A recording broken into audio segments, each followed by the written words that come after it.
कुरु मे देव सर्वकार्येषु सर्वदा सर्वमंगलमांगल्ये शिवे सर्वार्थ साधिके शरण्ये त्र्यंबके गौरी नारायणी नमस्तुते। गंगा सिंधु सरस्वती च यमुना गोदावरी नर्मदा कावेरी क्षिप्रा शरयू ख्याति।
खुलेआम एक अनजान आदमी हाथ में बंदूक लिए शादी के मंडप में घुस आता है। उसका निशाना है दूल्हा। कौन था वो आदमी और कौन थी वो दुल्हन जिसके दूल्हे पर गोली चलने वाली थी?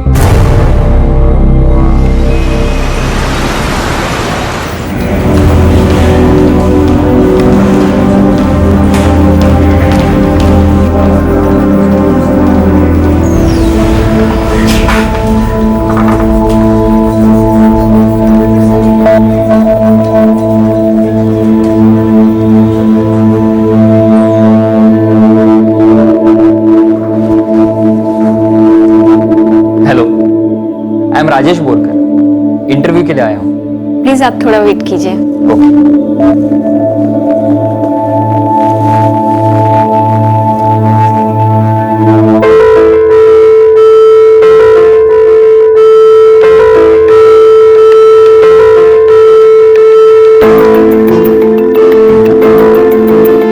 हाय hi. Interview. I am Rajesh Borkar. You? Aparna Joglekar. Job change के लिए आई हो या कहीं जॉब करती हो? नहीं, मैंने अभी अपना ग्रेजुएशन कंप्लीट किया है। मेरी फर्स्ट जॉब है। That's good. और आप? आपकी भी फर्स्ट जॉब है? नहीं, मैं मेरी पुरानी जॉब से बोर हो गया, इसीलिए मैं चेंज के लिए आया हूँ। अपर्णा जोगलेकर। एक्सक्यूज मी, आपका होल्ड। ओह, थैंक्स। वो मैं थोड़ी नर्वस हूँ ना, इसीलिए। नर्वस होने की कोई बात नहीं है। All the best and you could be the best. Thank you.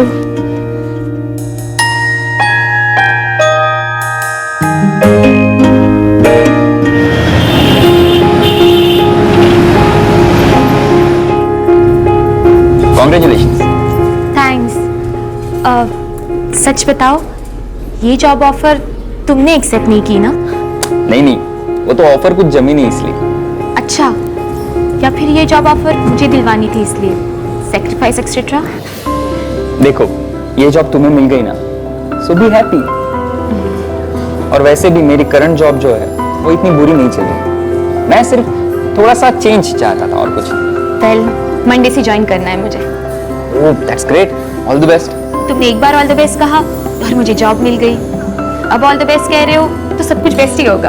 अच्छा अपर्णा, एक बात बताना, मैंने तुमसे तुम्हारा नंबर मांगा, तुम्हें बुरा तो नहीं लगा ना? क्यों? बुरा लगना चाहिए था। वेल, बुरा नहीं लगा इसका मतलब अच्छा लगा। इसका मतलब तुम भी मुझे मिलने में उतनी इंटरेस्टेड थी। क्या सुनना चाहते हो? यही कि मेरी कोशिश कामयाब होने के कुछ तो चांसेस हैं या नहीं?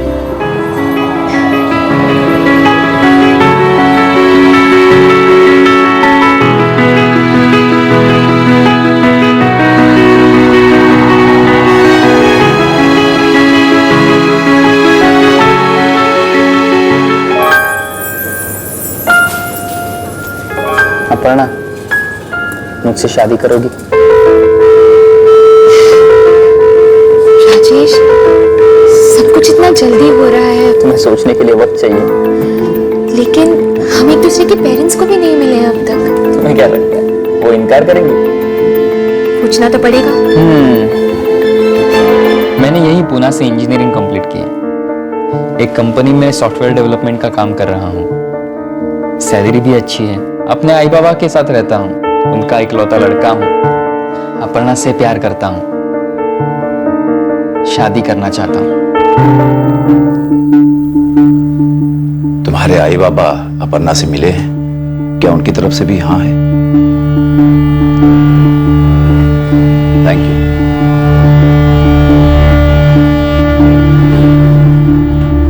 जोगलेकर साहब, लड़के को लड़की पसंद है और लड़की को लड़का। दोनों समझदार हैं, अच्छा जॉब करते हैं और अपने डिसीजन खुद ले सकते हैं। हमें भी कोई आपत्ति नहीं। दोनों अपने अपने पांव पर खड़े हैं, अच्छा कमा रहे हैं और दोनों एक दूसरे के साथ रहना चाहते हैं, तो फिर हमें क्या? वेल, अगर सब लोगों ने आशीर्वाद दे दिया है तो देर किस बात की? जल्द से जल्द शादी कर लेते हैं। अरे बेटा, पहले मुहूर्त तो देख लो। दोनों परिवार को सूट करे ऐसी डेट देख लेते हैं। और हाँ जोगलेकर साहब, शादी का खर्चा आधा आधा। अरे आप लड़की वाले हैं, इसका मतलब सारा बोझ आप पर। ये हमें मंजूर नहीं। हमारी एक ही तो बेटी है। मुझे पता था आप यही कहेंगे। मेरा भी तो इकलौता बेटा है।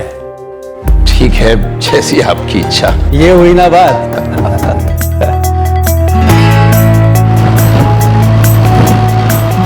ओ मिस जोगलेकर, और कितना शॉपिंग बाकी है? अरे हो गया, बस 2-3 शॉप्स ही बाकी हैं। और 2-3 shops? Aparna, I tell you, अच्छा हुआ अपनी शादी की डेट 31 जनवरी डिसाइडेड है, वरना मैं मेरा माइंड ही चेंज कर देता। ओ मिस्टर बोरकर, ज्यादा बोर मत करो, समझे? ये तो बस शुरुआत है। अच्छा, ये शुरुआत है? इसका मतलब शादी के बाद सिर्फ शॉपिंग शॉपिंग एंड शॉपिंग? और क्या।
शादी के ही दिन मंडप में सभी मेहमानों के सामने दूल्हे राजेश बोरकर की पॉइंट ब्लैंक रेंज से गोली मारकर हत्या कर दी गई। लेकिन शादी के दिन होने वाली ये पहली और आखिरी दुखद घटना नहीं थी। क्या इस ट्रेजेडी की, इस जुर्म की दस्तक किसी ने भी नहीं सुनी थी? राजेश!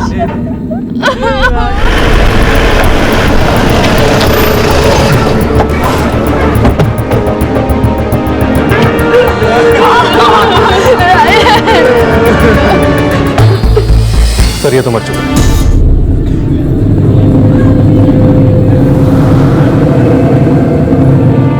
साहब, इससे पहले कि मैं कुछ समझ पाता उसने गोली चला दी। मैंने उसे देखा था, उसके मुंह पर कपड़ा बंधा हुआ था।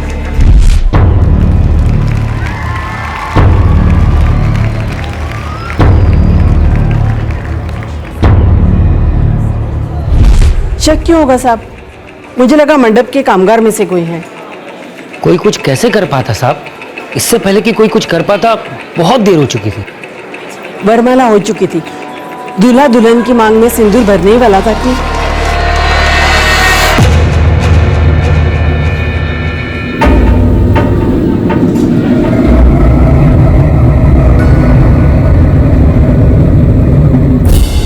लड़की और से घर वाले शौक में है सर, कोई भी बात करने की हालत में नहीं है। मारने वाला अभी भी जिंदा है, सांसें चल रही है उसकी। देसी कट्टे का इस्तेमाल हुआ है मर्डर के लिए।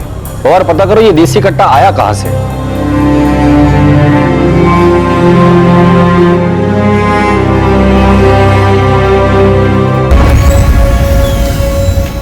आई एम सॉरी, हम उस पेशेंट को बचा नहीं पाए। क्या? उसे बहुत बुरी तरह से पीटा गया था। उसकी पूरी बॉडी पर फ्रैक्चर्स थे। कार्डियक अरेस्ट से उसकी मौत हो गई।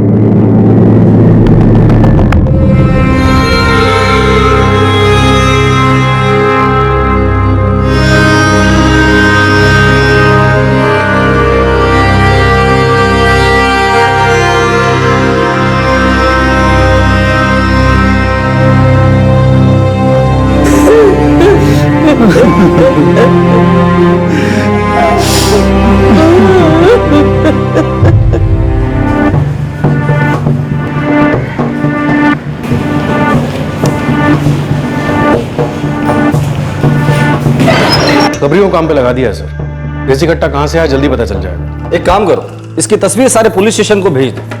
हो सकता है कि ये कोई हिस्ट्री शीटर हो या फिर किसी ने इसे सुपारी दी हो।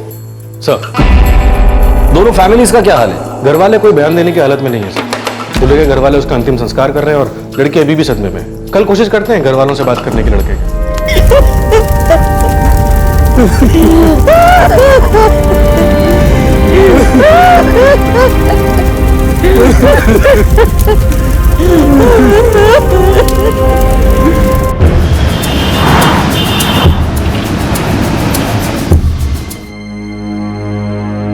क्या पता कौन था वो, पहले कभी नहीं देखा था उसको। देखिए एक बात तो साफ है, वो लड़का आपके बेटे की हत्या करने के इरादे से ही आया था। पर क्यों क्यों? बोरकर साहब एक बात बताइए, आपके लड़के राजेश को कभी किसी ने कोई धमकी दी थी? नहीं, मेरा बेटा बहुत ही सीधा साधा लड़का था। उसकी किसी के साथ कोई दुश्मनी नहीं थी। इंस्पेक्टर साहब, बहुत खुश था मेरा बेटा।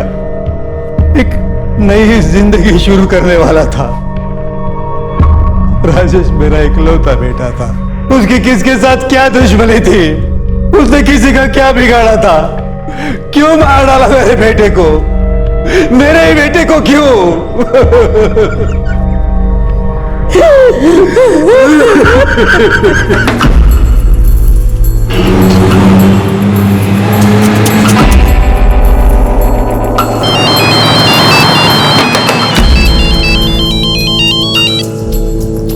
हाँ गोविंद बोलो। हाँ सर, ये पुणे के अंदर तो कोई कट्टा नहीं बिका है। सुपारी लेने वाले की कुछ खबर? नहीं साहब, कोई सुपारी भी नहीं दी गई थी। ये आदमी कोई रेगुलर मर्डर केस करने वाला नहीं लगता। कोई इसे पहचानता नहीं है। ठीक है, अपने कान और आंख खुले रखना और कुछ भी खबर मिलती है तो मुझे तुरंत फोन करके बता देना। Okay sir. फवाद, ये सुपारी वाला एंगल नजर नहीं आ रहा है। लड़की वालों से बात करनी होगी, शायद वहीं से कुछ पता चल जाए। सर लड़के के ऑफिस वालों से ही पता करते हैं, क्या पता उन्हें कुछ मालूम हो। हाँ, कहीं ना कहीं से कोई तो सुराग हाथ लगे।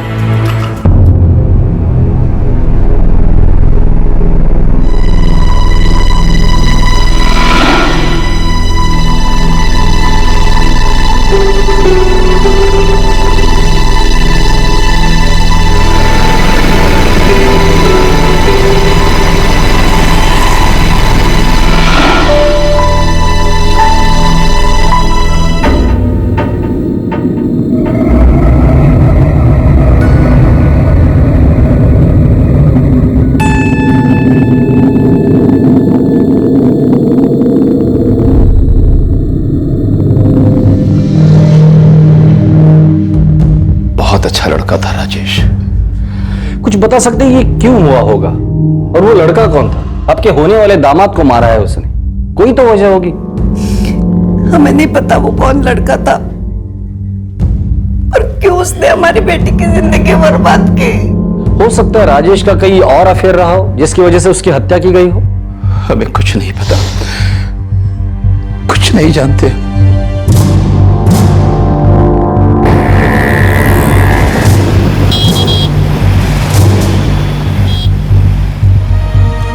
राजेश हमारे ऑफिस में सॉफ्टवेयर डेवलपर था। वो बहुत ही मेहनती और अच्छा लड़का था। कोई लड़की वड़की का चक्कर? ये अपर्णा उसकी जिंदगी में आने के पहले किसी और लड़की के साथ उसका अफेयर था? इतना कुछ तो मुझे नहीं पता सर, लेकिन जहां तक मैं जानता था राजेश को, वो अपर्णा से बहुत प्यार करता था। वो चीटिंग करने वालों में से नहीं था। वो बहुत ही ईमानदार और सच्चा लड़का था, एकदम स्ट्रेट फॉरवर्ड। मेहनती था, ईमानदार था, स्ट्रेट फॉरवर्ड था, फिर भी किसी ने इतने बेरहमी से उसे मार डाला। वो भी मांग में सिंदूर भरते भरते ठोक दिया। पूरा फिल्मी लगता है सर।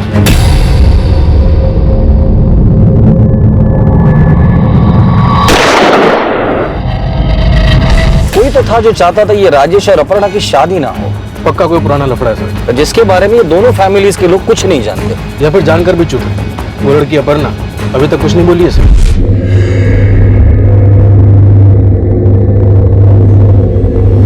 शायद शौक की वजह से, या फिर कुछ बोलना ही नहीं चाहती है।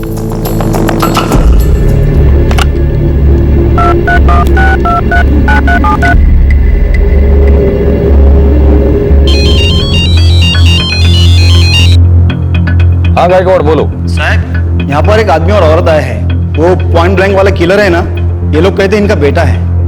नाम क्या पता है बेटे का? नीलेश करंडे। एक काम करो, उन दोनों को वहीं बिठा के रखना, मैं अभी आता हूँ। ठीक है साहब।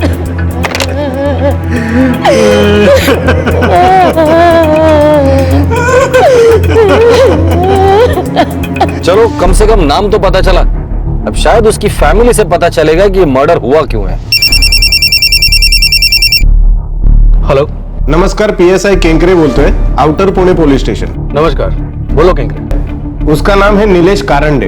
हाँ, हमें भी पता चला, लेकिन तुमको कैसे पता चला? कोई केस वेस हुआ है क्या उसके ऊपर? कोई रिकॉर्ड्स मिले? एक एनसी है उसके नाम की, जो दिसंबर में दर्ज करवाई गई थी। ठीक है, मैं अभी वहां पहुंचता हूँ। सर, नीलेश करांडे के नाम पर आउटर पुणे थाने में एक एनसी दर्ज है। ठीक है, तुम वहां पहुंचो, तब तक मैं उसके माँ बाप से पूछताछ करता हूँ।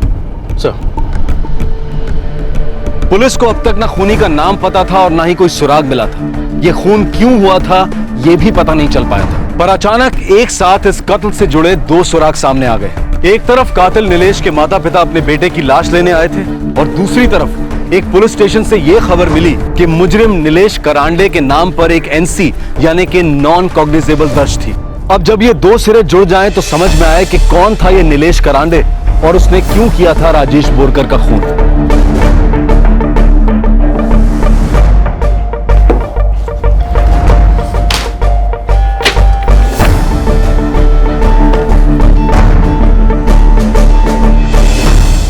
अभी समझ में आया वो लड़की अब तक चुप क्यों है। नीलेश कारंडे, आपका बेटा, उसने राजेश बोरकर की शादी के मंडप में घुसकर उसकी हत्या कर दी। वो बहुत परेशान था साहब, उसका दिमाग ठिकाने पर नहीं था। बहुत समझाया उसे, बहुत बार कहा जो हुआ उसे भूल जा, भूल जा। ऐसा क्या हुआ था जो भूल नहीं पा रहा था? ये एनसी 5 दिसंबर को दर्ज हुई थी। 5 दिसंबर 2012।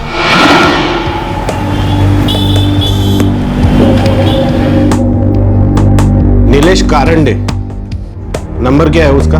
444-6789-885। ठीक है, हम उसे थाने बुलवाकर समझाते हैं। मैं नीलेश के साथ चौकी गया था, उससे बुलवाया, वो वापस कभी ऐसा नहीं करेगा। बहुत बार समझाया साहब, लेकिन उसने एक नहीं सुने। आता नहीं करना साहब, मैं इसकी तरफ से जबान देता हूँ। ये खुद तो कुछ बोले। क्यों अपनी जिंदगी बर्बाद करने पर तू लाए? तू जब लड़की मिलना नहीं चाहती तो क्यों पीछे पड़ा है? सुन, अभी तो मैंने सिर्फ एनसी दर्ज की है। अगर उस लड़की को और परेशान किया ना तो सीधा एफआईआर लिखकर तुझे अंदर डाल दूंगा, समझा? अरे बोल बेटा, बोल बोल, तू उसे तंग नहीं करेगा? बोल ना, बोल। उसे कभी भी तंग नहीं करूंगा। यही अच्छा है तेरे लिए, भूल जा उसे। शक्ल सूरत इतनी भी बुरी नहीं है, बहुत लड़कियां हैं दुनिया में, तुझे कोई और मिल जाएगी।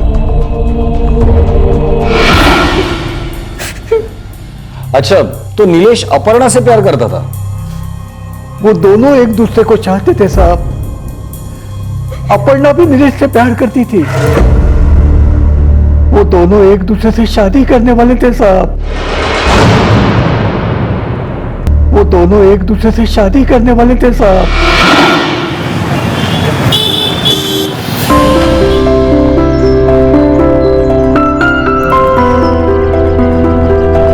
अपर्णा, अगर तुम्हारे आई बाबा ने शादी के लिए इनकार कर दिया तो वो हाँ कहे या ना कहे, कोई कुछ भी कहे नीलेश, मैं तुम्हारा साथ कभी नहीं छोड़ने वाली।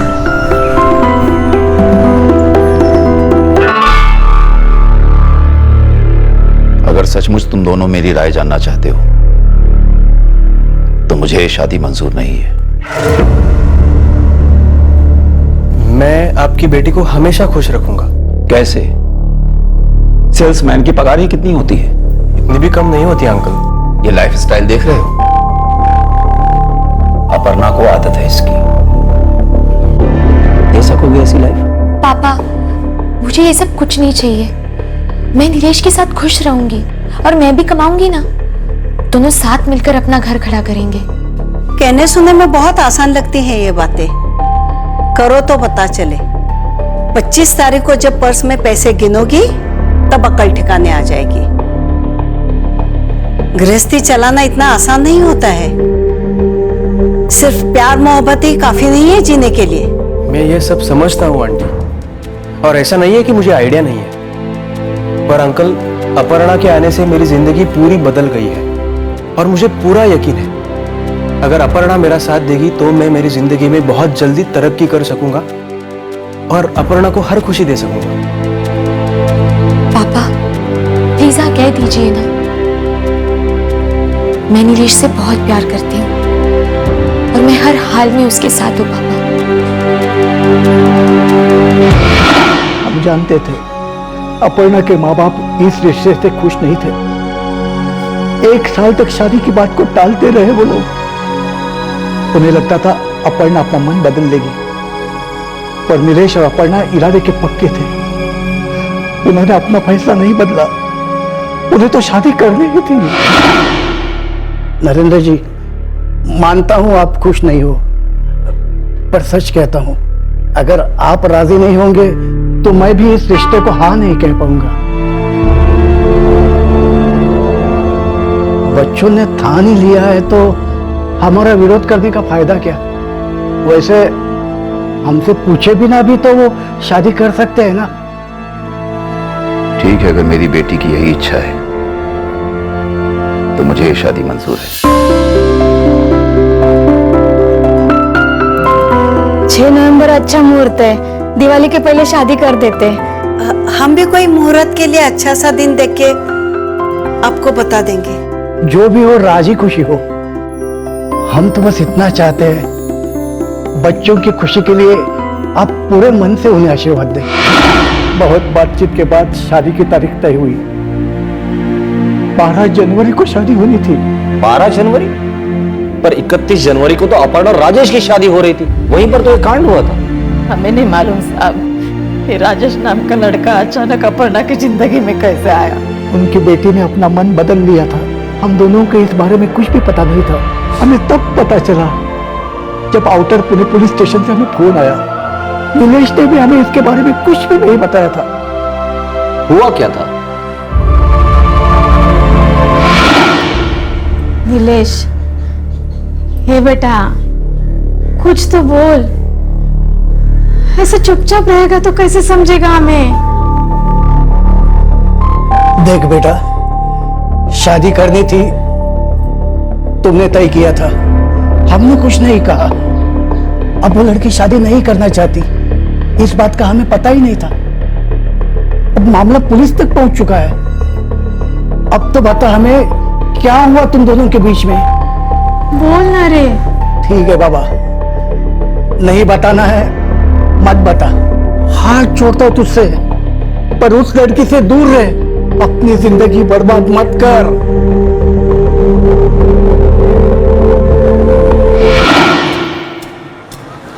ऑटो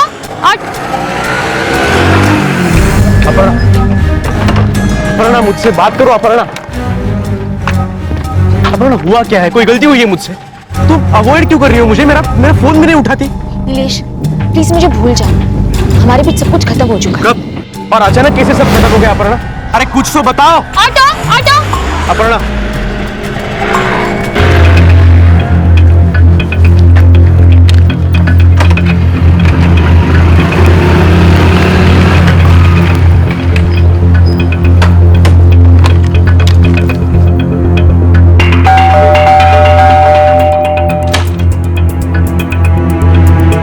क्या है, क्यों आए हो? आंटी ये क्या चल रहा है?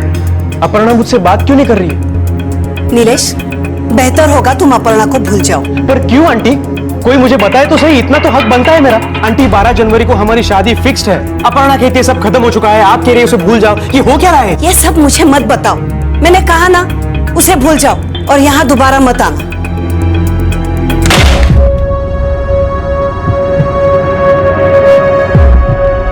अपर्णा अपर्णा तुम्हें मुझे सब बताना ही होगा। देख अपर्णा तुम मेरे साथ ऐसा नहीं कर सकती। अपर्णा मुझसे एक बार बात करो प्लीज। अपर्णा क्या प्रॉब्लम क्या है तुम्हारी? तुम मुझसे बात क्यों नहीं करना चाहती? नीलेश मैंने तुमसे कहा ना मुझे भूल जाओ। पर क्यों? 12 जनवरी को हमारी शादी है, तुम कह रही हो भूल जाओ, तुम्हारी माँ कह रही है कि हमारे घर मत आओ। ये हो क्या रहा है? मैंने फैसला कर लिया है नीलेश, मुझे तुमसे शादी नहीं करनी है। तुमने अकेले ही डिसाइड कर लिया? अपर्णा पिछले 2 साल से हम दोनों साथ हैं, दोनों एक दूसरे से बहुत प्यार करते हैं, हमारी शादी की डेट भी फिक्स्ड है, और तुम अचानक से ये कह रही हो कि तुम्हें मुझसे शादी नहीं करनी? क्यों? कोई जुर्म है शादी कैंसिल करना? मैंने तुमसे शादी का फैसला जल्दबाजी में लिया था, लेकिन अब मुझे रियलाइज हो गया है कि तुम मुझे कभी एक अच्छी जिंदगी नहीं दे सकती। मैंने ये फैसला इमोशनली लिया था, मुझे प्रैक्टिकल सोचना चाहिए था।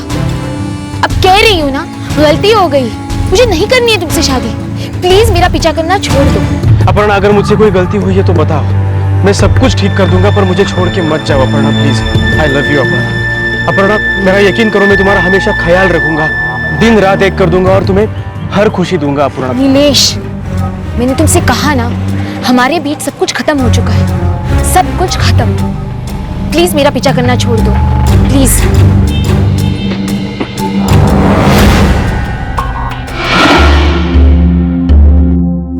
अब तो अक्ल से काम ले बेटा, वो तेरे लायक नहीं है। अच्छा हुआ चली गई, अब वो शादी नहीं करना चाहती, क्यों उसके पीछे पड़ा है तू? साउदी रे बाड़ा, जो हुआ अच्छे के लिए हुआ, उस लड़की के लिए अपनी जिंदगी बर्बाद मत कर। वेड़ा बाटलो का तुला भी? 12 जनवरी को हमारी शादी फिक्स्ड है, सब तय हो चुका है, अब उसे कोई और मिल गया इसलिए वो मुझे लात मार के चली गई। मुझे जनवरी की 31 तारीख को शादी कर रही है वो उससे। कैसे कर सकती है वो ऐसा? ए राजा, ए पी ना ना ना ना, रो। देख, जो होना था शादी के पहले हुआ, बहुत अच्छा हुआ। 2-4 महीने तेरे साथ रहने के बाद और फिर भाग जाती किसी के साथ, क्या करता तू? बर्बाद हो जाता तू। गणपति बाप्पा के आभार मान, उन्होंने बचा लिया तुझे। ए बेटा, समझदारी से काम ले राजा। हाँ, अब भी कुछ नहीं बिगड़ा है, बहुत वक्त है अपने पास। मान ले वो तेरे लायक थी ही नहीं। हाँ। और अपनी जिंदगी संभाल, जाने दे उसे।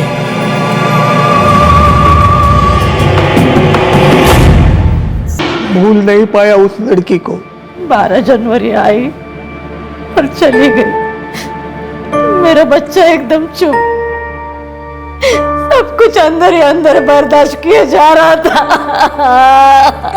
और 31 जनवरी को तुम्हारे वो घर से निकल गया सब। हमें क्या पता था ये सब कर बैठेगा वो।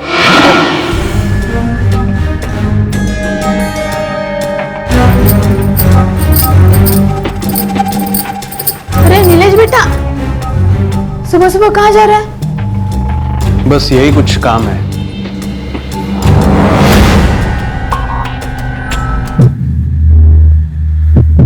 सपर्णा की शादी है आज। अच्छा है, धीरे धीरे नीलेश उसे भूल जाएगा देखना। कुछ दिनों में काम पर भी लौट जाएगा देखना, सब ठीक होगा। देवा सगळं नीट कर रे बाबा, मेरे बेटे की कोई गलती नहीं थी। लड़की ना मेरे नीलेश की जिंदगी संवर जाए। सब ठीक होगा। हमने कोई गलती नहीं की है तो हमारा गलत क्यों होगा? भूल जाएगा नीलेश उसे, सब ठीक हो जाएगा, देखना। हमने सपने में भी नहीं सोचा था कि उसके दिमाग में ये सब चल रहा था। सोचा था बुरा वक्त खत्म हो जाएगा, तब ये नहीं सोचा था अब तो बेटा ही खत्म हो जाएगा।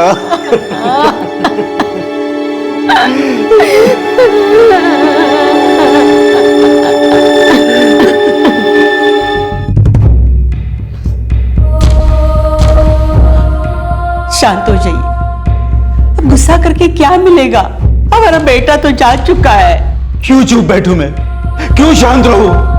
हमने अपना इकलौता बेटा खोया है, हमसे सच छिपाया और हमको बर्बाद करके रख दिया।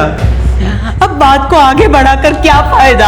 अरे बताना तो चाहिए था, लड़की की शादी किसी और के साथ पहले ही तय हो चुकी थी। इतना बड़ा धोखा! जरूर उस लड़की ने हमारे बेटे को बेवकूफ बना के रख दिया होगा। आपकी हर बात सच है, लेकिन अब लड़ झगड़ कर क्या फायदा? हमारा बेटा तो वापस नहीं आएगा ना। छोड़ना और नहीं बिताना, नहीं छोड़ूंगा मैं उनको। मैं शिकायत करूंगा उनके खिलाफ। धोखा दिया उन लोगों ने हमको। वो लड़की ही जिम्मेदार है मेरे बेटे की मौत के लिए। धोखा दिया है उसने मेरे बेटे को। नहीं छोड़ूंगा मैं उनको।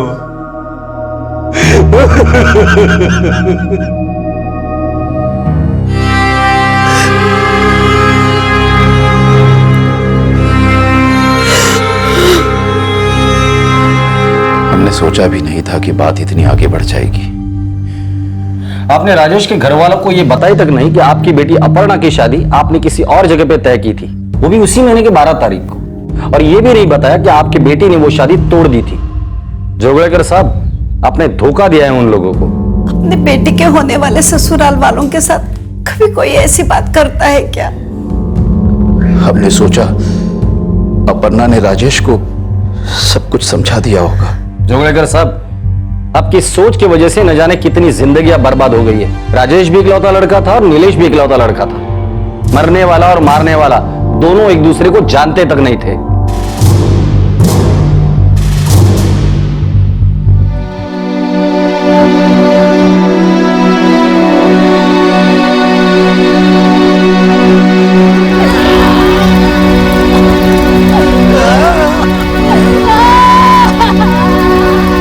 आज के एपिसोड की दूसरी कहानी।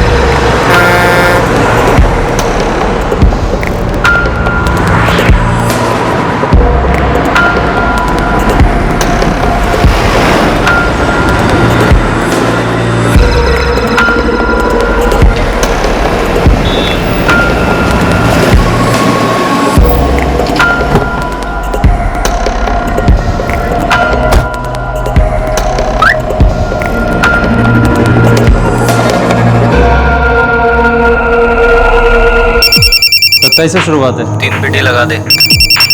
2 पेटी डन। 2 पेटी लगा डन। अभी 52 का रेट है। अचानक बढ़ गया? रेट में फिक्स नहीं करता, ऑटो पे। 4 पेटी लगा दे।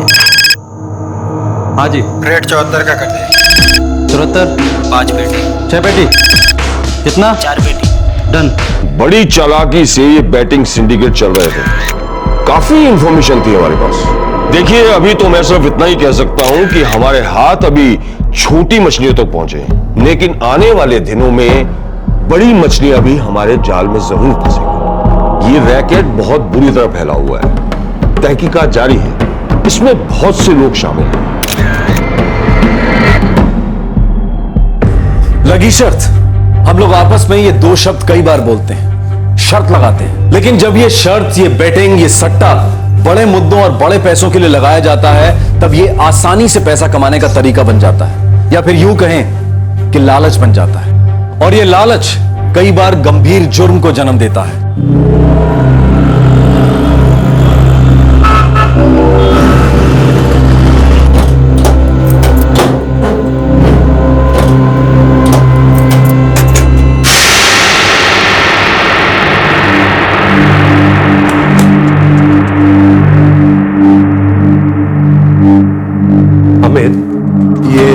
लाख रुपए अकाउंट्स में एंट्री कर देना। परसों डिलीवरी करनी है मेहुल वकारिया को सूरत में। मैं डिलीवरी कर दूं? नहीं, मैं पर्सनली कर दूंगा, मुझे सूरत में कुछ काम भी है। ठीक है।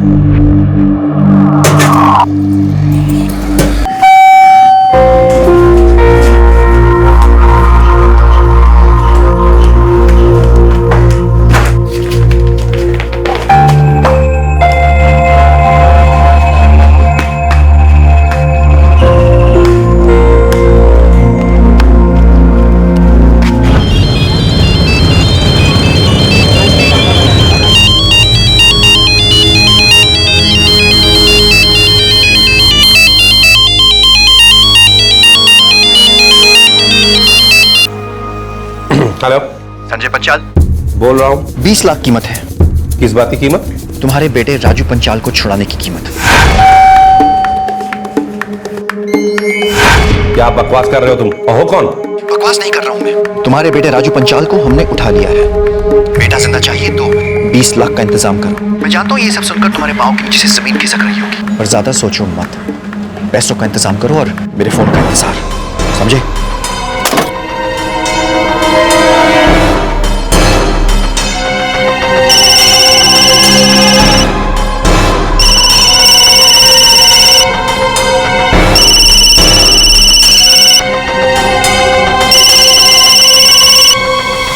हाँ बोलो, राजू गया है चाबी लाने? चाबी? कौन सी चाबी? कहाँ गया राजू? अरे आपकी कार की चाबी आप ही ने तो। अरे गया कहाँ है राजू? नीचे स्त्री वाले के पास। स्त्री वाले के पास क्यों गया है? आपके नाम से किसी ने फोन किया था, कहा कि आपकी कार की चाबी राजू को बेच के मंगवा लो। दिमाग खराब हो गया है तुम्हारा?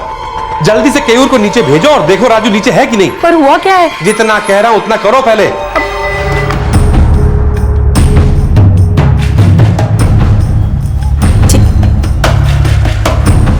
कविता काकी को फोन।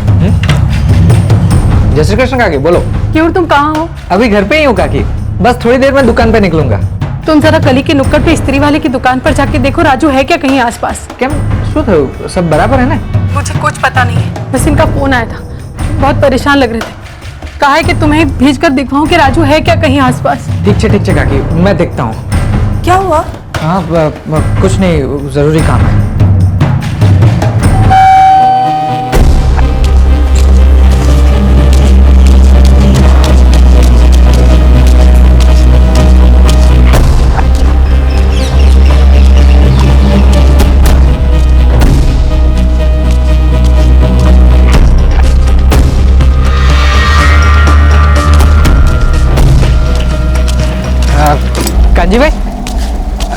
कांजी भाई, अपने राजू को देखा? थोड़ी देर पहले यहाँ आया था। नहीं तो राजू यहाँ आया ही नहीं। कितने बजे की बात है? कितने बजे मतलब यही कोई 11:15 की बात है। नहीं केयूर भाई, मैंने तो नहीं देखा, और राजू को मैं पहचानता हूँ। साहब जी, राजू को बाहर जाते हुए मैंने देखा, लेकिन वो कहाँ गया हमको पता नहीं जी।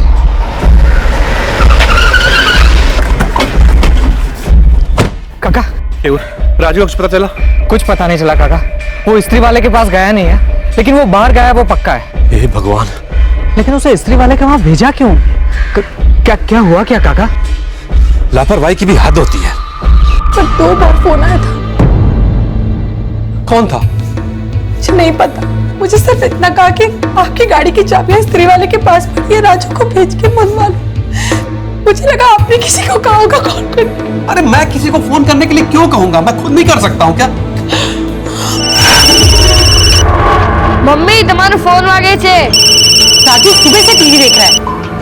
मम्मी, टीवी देखना कोई टाइम थोड़ी ना होता है। हेलो, हाँ, राजू को भेज के संजय भाई के गाड़ी की चाबी ले लो, स्त्री वाले के पास है। आप कौन? क्या हुआ गाड़ी को?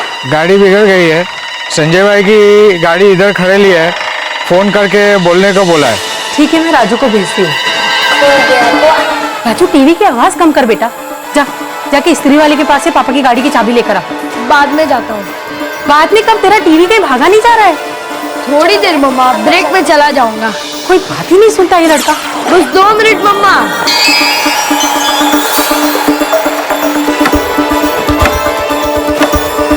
राजू, जाना जल्दी। बस 2 मिनट में ब्रेक है। तेरा ब्रेक नहीं पता मुझे, तू जा जल्दी से अभी। हाँ जाना। स्त्री वाले के पास सारा ध्यान टीवी में रहता है। मम्मा टीवी बंद मत करना। नहीं करूंगी, जा जल्दी।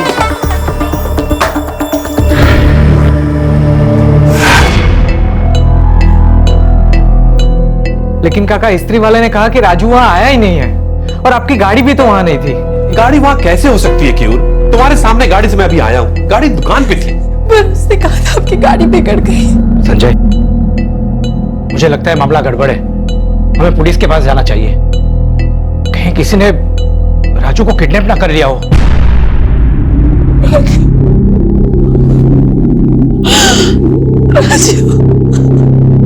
पापा की कार खराब हो गई है, इस बहाने से एक 14 साल के लड़के राजू को घर से बाहर बुलाया गया।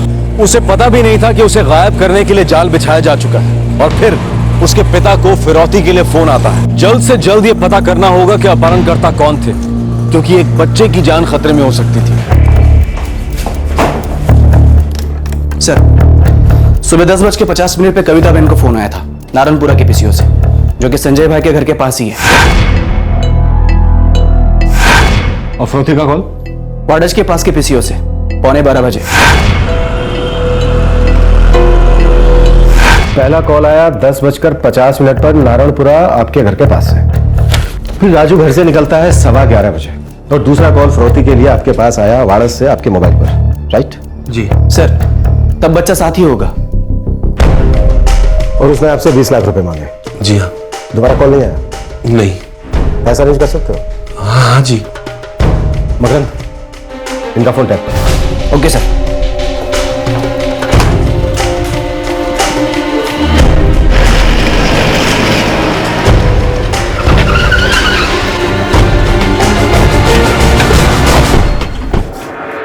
नहीं सर, राजू इधर आया ही नहीं और कोई गाड़ी किसी ने पार्क की ही नहीं है। पीसीओ पे चल के देखते हैं।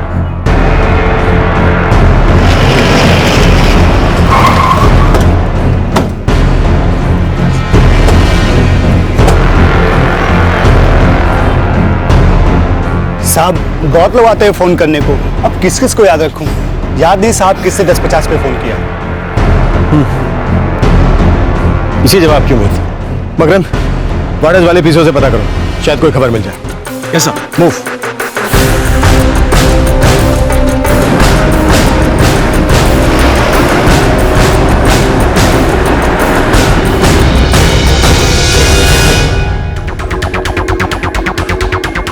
ये स्त्री वाले के लिए यही रास्ता जाता है ना?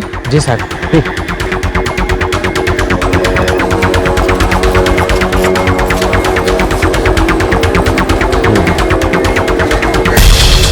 ये एक रास्ता है जो स्त्री वाले के पास जाता है। हाँ जी। और स्त्री वाला बैठता है वहां लाल डब्बे के आगे बाईं गली में। हाँ जी, वहीं बैठता है। और स्त्री वाले का कहना है कि आपका बेटा राजू उसके पास आया ही नहीं।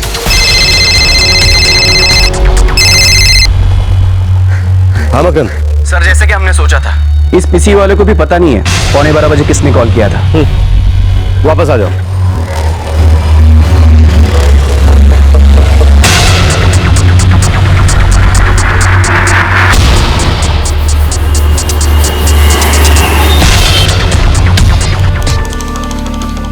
साहब, सुबह 10 बजे आता हूँ, दुकान खोलता हूँ। 11:15 के करीब यहीं कहीं किसी लड़के को देखा था? क्या पहना था आपके बेटे ने? नीली टी शर्ट और नीले सफेद रंग की 3/4। नीली टी शर्ट पहने हुए किसी लड़के को देखा था? हाँ साहब, एक नीली टी शर्ट वाले लड़के को देखा था। वहाँ पेड़ के पास गाड़ी थी, उसमें बैठ के चला गया। कार वहाँ पार्क थी? किसकी थी? रंग क्या था कार? सफेद रंग की कार थी साहब। टाइम तो मुझे याद नहीं, लेकिन वहाँ झाड़ के पास रुकी थी।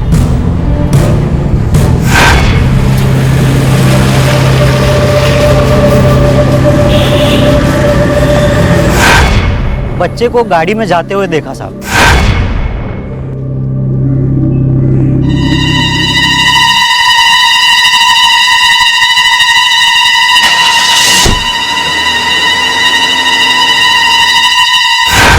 कार का नंबर याद है या किसी की शक्ल? कौन था कार में?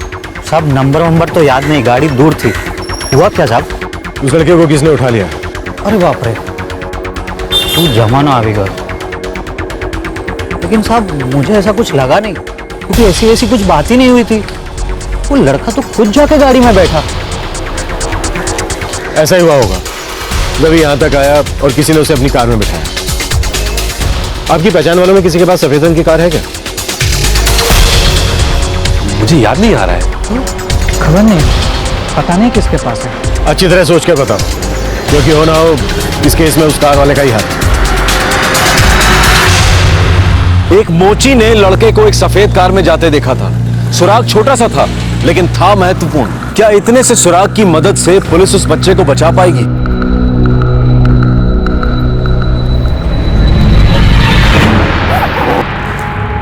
सर ये पूरे 20 लाख। 20 लाख? इतने पैसे आपके पास घर पर पहले से थे? जी हाँ। फिरौती मांगने वाले ने आपसे 20 लाख रुपए मांगे और दोबारा आपको कॉल नहीं किया। आप कहना क्या चाहते हैं? उसने आपसे 20 लाख रुपए ही मांगे जो आपके पास घर में पहले से मौजूद थे। इतना पैसा आपके पास आया कहां से और कब? कल। ये पैसा मेरे एसोसिएशन का है।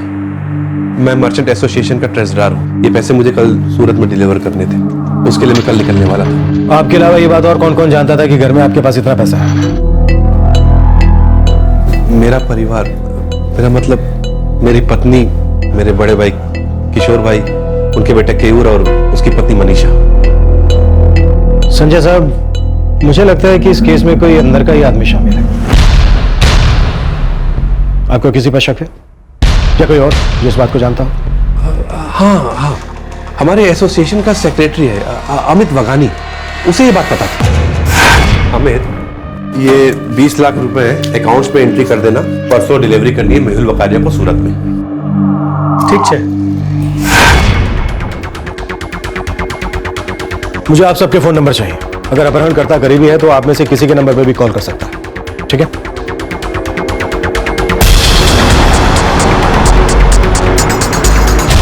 अमित वघानी 15 मिनट में पहुंच रहा है सर। सबके फोन नंबर की डिटेल्स निकालो। पूरी फैमिली के? हाँ, या तो कोई घर का है या फिर बहुत ही करीब। अपने सारे खबरों को काम पर लगा लो। उस सफेद गाड़ी का मिलना बहुत जरूरी है। ये भी नहीं पता किस कंपनी की है। उस बच्चे की जान खतरे में होने के पूरे आसार। एक एक पल हमारे लिए बहुत कीमती है। Yes sir.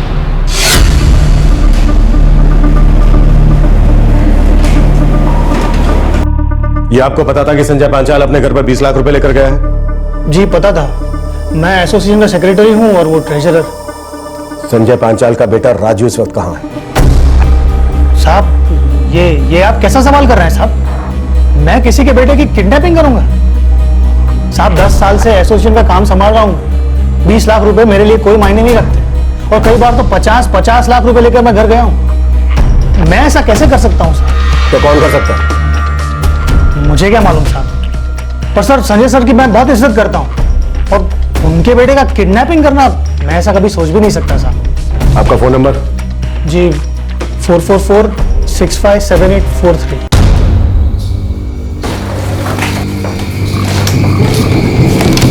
Sir, Sanjay Panchal के रिकॉर्ड्स में कुछ नहीं है सर। कोई ऐसा नंबर जिस पे पहले कभी बात ही नहीं हुई हो? नहीं सर, हमेशा के कॉन्टैक्ट्स हैं। कविता पांचाल की कॉल रिकॉर्ड्स में भी कुछ नहीं है सर। पहला कॉल इन्हीं को आया था, किशोर पांचाल, संजय पांचाल का बड़ा भाई। इनके कॉल रिकॉर्ड्स में भी ऐसा कुछ नहीं है सर जिस पर शक हो। केयूर पांचाल, किशोर पांचाल का बेटा। किसी एक नंबर पर लगातार बातचीत हो रही है सर इसकी, सुबह 10 बजे से लेकर अब तक। 44491239। हाँ सर, इसी नंबर से कॉल आता है या जाता है। केस की जांच चल रही है फिर भी बात हो रही है। ऐसी क्या जरूरी बात है कि वो बार बार इस नंबर पर फोन कर रहा है कौन ये 44491239? सर, हेमंत शाह, मणिनगर में रहता है।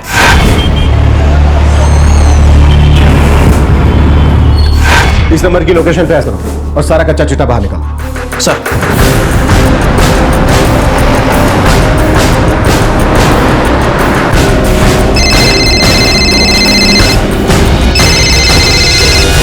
बिंडर बोल। हेमंत शाह, उसके बाप का अनाज का कारोबार है साहब। केयूर और उसका बाप भी इसी धंधे में है। केयूर और हेमंत एकदम पक्के दोस्त हैं साहब। चक्कर क्या है? नहीं साहब, कोई चक्कर वक्कर तो नहीं लगता। और हाँ, हेमंत अभी घर पे ही है। चल ठीक है, तो सुन, आंखें खुली रखना। ठीक है साहब। ભારતીબેન રાજુ આવ્યો તો ત્યાં નથી આવ્યો? અચ્છા આવે તો ના ના માસી કોઈની સાથે કોઈ ઝઘડો નથી થયો. અરે પણ राजू नहीं जाना चाहता था, मैं उसे जबरदस्ती भेज दिया। काकी आप क्यों रो रही हैं? आप शांत हो जाओ, आपने कुछ जानबूझ के थोड़ी ना किया। राजू घर वापस आ जाएगा, कुछ नहीं होगा उसको। अब मैं अपने राजू को अपनी आंखों से कभी दूर नहीं जाने दूंगी। कहाँ चला गया राजू? ठीक है, હું પછી फोन करूँ. बाबूजी, मासी को भी फोन किया और सब दोस्तों को भी फोन किया, वो कहीं पे भी नहीं है. अरे वो दोस्तों के घर पे कैसे जा सकता है? फोन आने के बाद तो वो घर से निकला है. पहले घर पे फोन, फिर संजय के फोन पे फिरौती की रकम के लिए फोन. ये मजाकिया कॉल नहीं था, कुछ गड़बड़ है.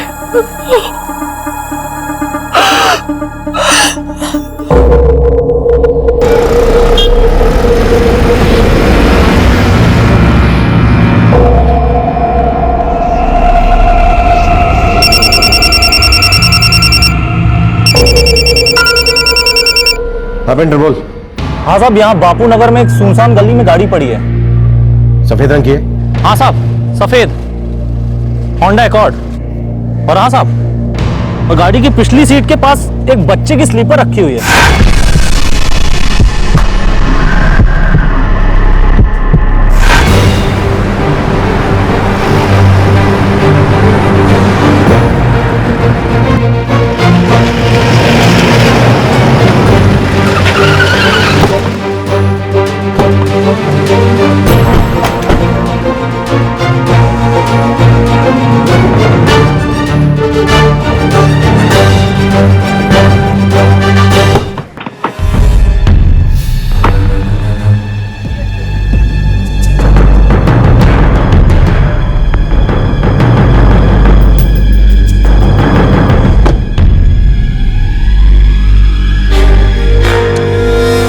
इस कार का रजिस्ट्रेशन नंबर और इसके मालिक का नाम पता करो जल्दी।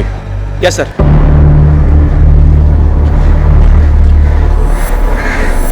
हेलो, आप पहुंच गए हो? राशन कार्ड थोड़ा आगे हो, उसके बाद ही लाइसेंस मिलेगा। होगा, ऐसा नहीं होता है।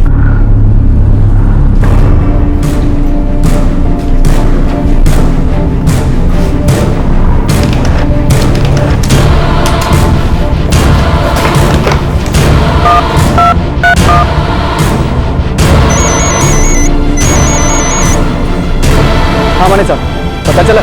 हाँ, हसमुख कापड़िया 6/12 विराट अपार्टमेंट गुरुकुल रोड, गाड़ी उसी के नाम से रजिस्टर है sir. Thank you. Hasmukh Kapadia Gurukul road.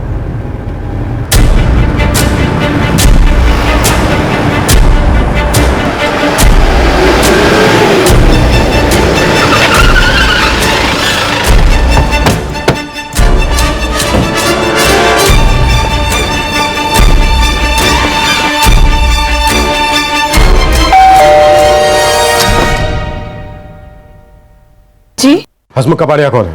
जी मेरे पति हैं, पर हुआ क्या है? XYM12 34T5 Honda accord. किसकी गाड़ी है ये? हमारा बेटा देवांग चलाता है। देवांग कहाँ है? घर पर ही है। तुम्हारी कार बापू नगर के पास एक सुनसान सड़क पर मिली है। कहाँ है राजू पांचाल? कौन राजू पांचाल? मैं किसी राजू पांचाल को नहीं जानता। क्या कर रहे हैं आप? किया क्या है मेरे बेटे ने? एक बच्चे का अपहरण। राजू पांचाल नाम है बच्चे का। आपको कोई गलतफहमी हो रही है। मैं सच में किसी राजू को नहीं जानता हूँ, और मेरी गाड़ी तो कल शाम से मेरे एक दोस्त के पास है। दोस्त का नाम बोल। हिमांशु शाह। हिमांशु शाह, उसके बाप का अनाज का कारोबार है साहब। केयूर और उसका बाप भी इसी धंधे में है। सर, हिमांशु केयूर का दोस्त है। दोनों के बीच में लगातार बातचीत हो रही है। मणिनगर में रहता है वो। तुम्हें हमारे साथ चलना होगा।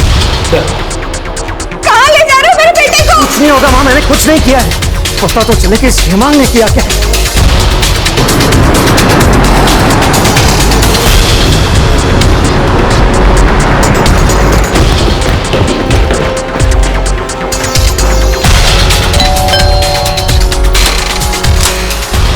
जी कहिए। हिमांशु? हाँ, मेरा बेटा है। क्यों? कहाँ है वो? घर में है। चलो अच्छा, घर पर ही मिलते हैं।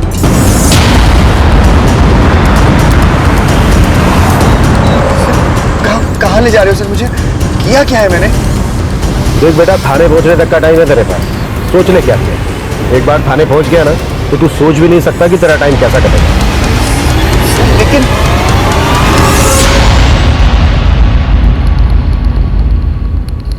30 सेकंड का टाइम देता हूं, पूरी स्टोरी उगल डालो, नहीं तो ऐसा डंडा डालूंगा अंदर की पूरी कहानी बाहर। चल बोल, कहाँ है राजू पंचाल? साहब मैं सच कहता हूं, मैं नहीं जानता ये राजू पंचाल कौन है। मेरी गाड़ी ये हेमांग लेकर गया था। अरे पता ना यार, मुझे क्यों फंसा रहा है? देख, 3 तक गिनूंगा, अगर तूने बोल दिया तो ठीक है, अगर नहीं बोला तो तेरी ऐसी हालत करूंगा कि जिंदगी में कभी बोलने लायक नहीं रहेगा। 1 2 सब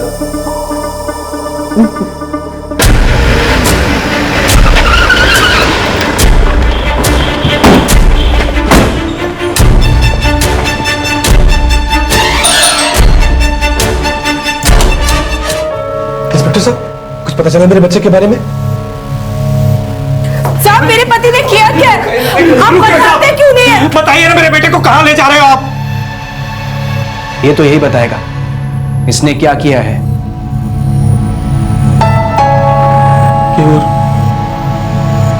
मेरा बेटा कहां है? क्यों तुम क्या जानता है राजू के बारे में? बोले क्या जानता है राजू के बारे में? ले चलो इसे।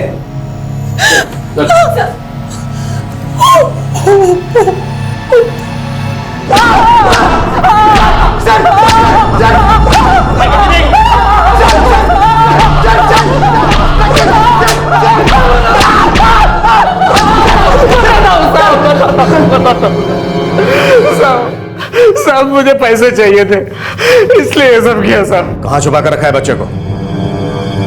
जल्दी बोल। राजू को भेजो संजय भाई की कार की चाबी लेने के लिए, यहाँ इस्त्री वाले के पास है।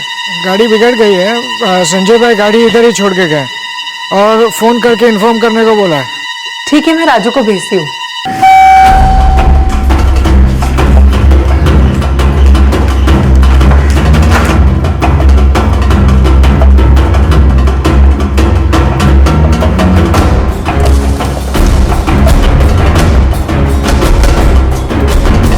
राजू, तुम्हारे पापा ने मुझे ही भेजा है, मैंने ही फोन किया था। आओ अंदर बैठो, मैं तुम्हें कार तक छोड़ देता हूँ। Okay uncle.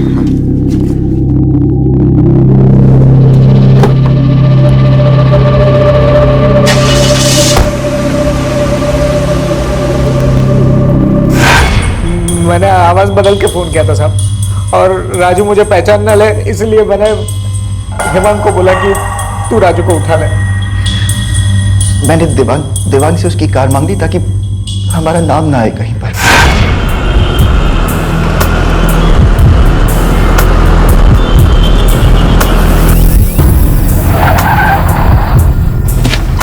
अंकल और कितनी दूर जाना है? आपने तो बोला था कि कार इस्त्री वाले के पास खड़ी है। अरे बेटा, वो कार तो मैंने मैकेनिक के साथ भेजी है, बापू नगर में हमें लेने जाना है। अरे मैं तो भूल ही गया। तुम जरा 1 मिनट ठहरो, मैं तुम्हारे पापा से बात करके आता हूँ, फिर जैसे पापा कहेंगे हम वैसे ही कर लेंगे, और फिर मैं तुम्हें उनकी शॉप पर छोड़ दूंगा ना। हाँ, मैं 2 मिनट में आता।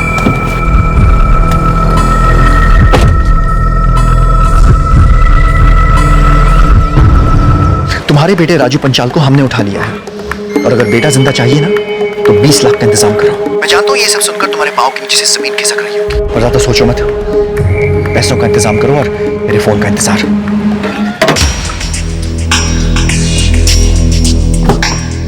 पापा ने कहा है कि तुम मेरे साथ बापू नगर चलो, फिर हम वहां से कार पिकअप करेंगे और फिर मैं तुम्हें घर छोड़ दूंगा। लेकिन मेरा कार्टून शुरू हो जाएगा।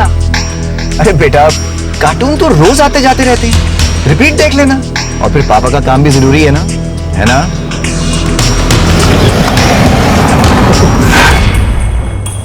सोचा था संजय का डर जाएगा और एसोसिएशन से जो 20 लाख रुपए निकाले थे वो हमको दे देगा और हम उसको राजू दे देंगे, लेकिन मेरे बाप ने सब गड़बड़ कर दी साहब। पुलिस में कंप्लेन करवाने की बात कर दी। संजय, मुझे लगता है मामला गड़बड़ है, हमें पुलिस के पास जाना चाहिए। फिर तूने क्या किया? फोन पे बात करते करते भी तो देख सकते थे कि वो किधर जा रहा है किधर नहीं जा रहा है। नहीं देखा, लेकिन बाहर जाने पर राइट गया कि लेफ्ट गया पता नहीं।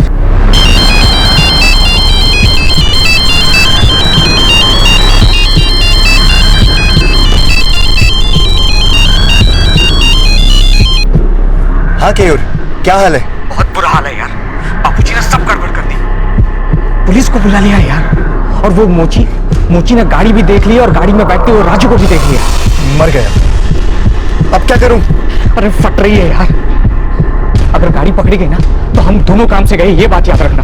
मेरे बाप ने पूरी तरह से फंसवा दिया, पुलिस में जाते हैं। मैंने सोचा था कि काका के पास से पैसे लूंगा और राजू को छोड़ दूंगा। मरवा दिया तेरे आइडिया ने।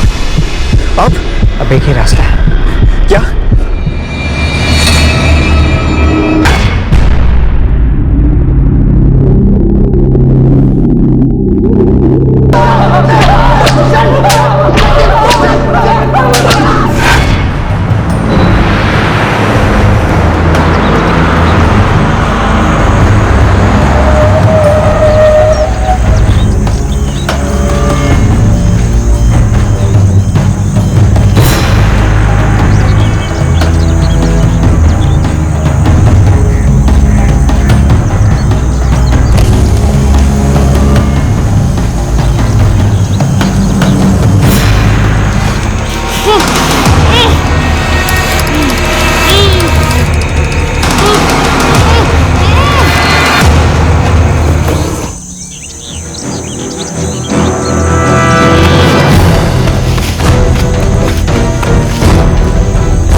पता कहाँ पे?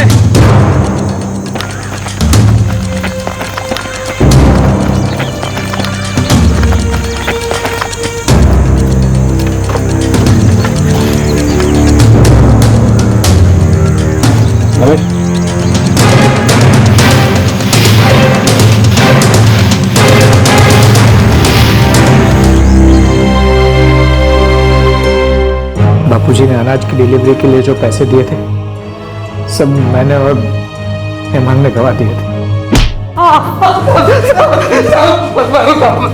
कहाँ गवाया इतना सारा पैसा? कितना? 4 पेटी। डन। 27 2 पेटी लगा। अभी 52 का रेट है। 74 5 पेटी। सट्टा खेला था सर। सब हार गए। 19 लाख रुपए थे साहब, 19 लाख रुपए हार गए थे। अब कुछ समझ में नहीं आ रहा था कि इतने सारे पैसे कहां से लाए। तभी हमें पता लगा कि संजय काका घर पे 20 लाख रुपए लेके आने वाले हैं सूरत ले जाने के लिए। हमने सोचा ये रुपए हमें मिल जाएंगे और हम बच जाएंगे।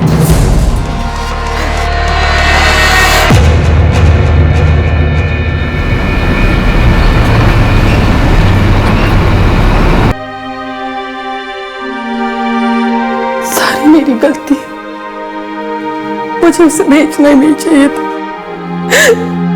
सब कुछ मेरी वजह से हुआ।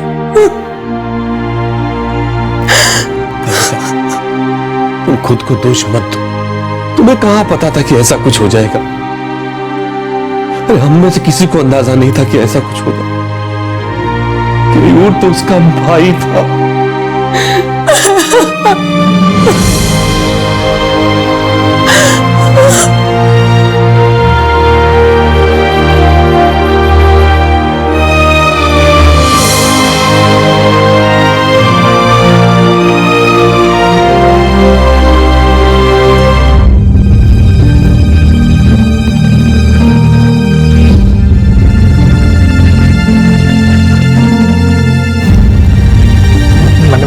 मैंने माफ कर दो।